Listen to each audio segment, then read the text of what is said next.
waxaanu sameynay waxa jiray eedo aan u jeedinay maayarka oo ay kamid ahaayeen musuqmaasuq sharci jabin iyo awood maroorsi kuwaas iyagu waa sidoodii way socdaan hay'adaha ku shaqada lana way marayaan afhayeenka aqlabiyadda xildhibaanada golaha deegaanka magaalada Gabiley Axmed Ciisood Axmed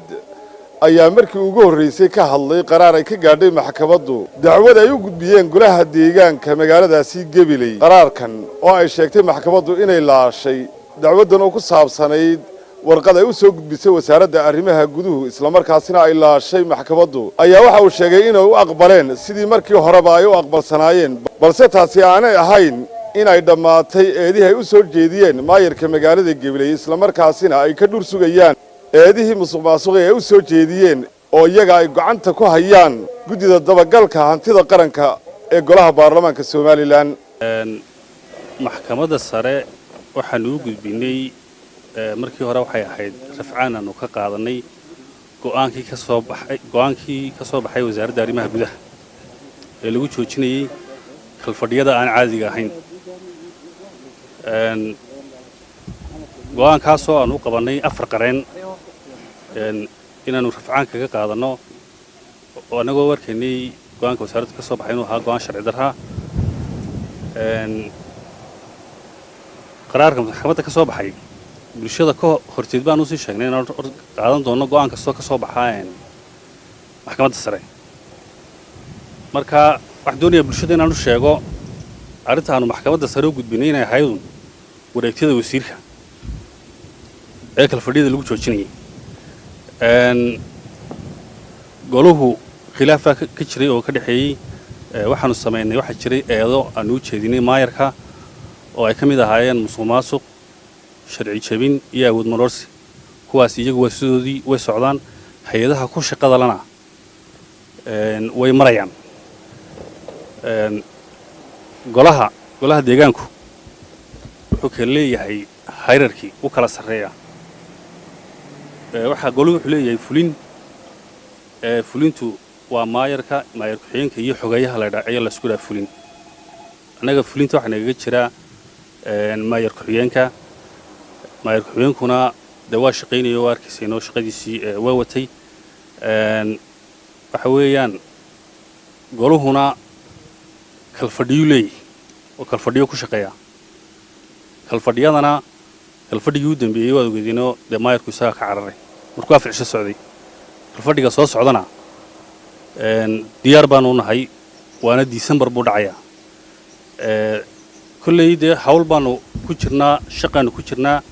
shaqada aanu wadno ee goluhu imika uu wado waxa kamid ah inaanu daba galno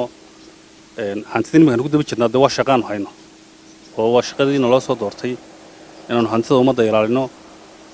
inaanu mashaariicda daba galno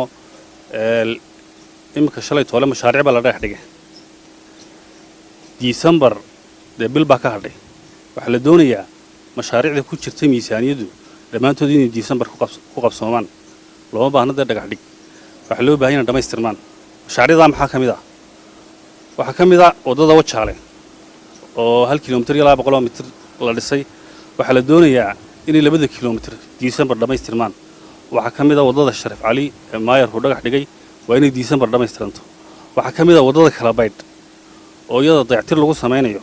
November bayna maran dhammaadkeedii ilaa imka dayactir lagu ma sameeyo waxa loo baahan yahay dhamaystiranto garoomada shalay toole dhagax dhigayay oo adogtiin qaarkood in la iska dhagax dhigay meel aan garoon laga dhigi karinba iskuulka Sheekh Maxamed Warsame deyrka iyo galaaska inta u dhaxaysa la dhagax dhigay waana halkii ardaydu ay ka gal galaaska ka galisay ma hadda meel garoon noqon karayso yani waxay cadeen kugu tay inay waxani igu soo waray tahay shaqada goluhuna ma ha dhagax dhigde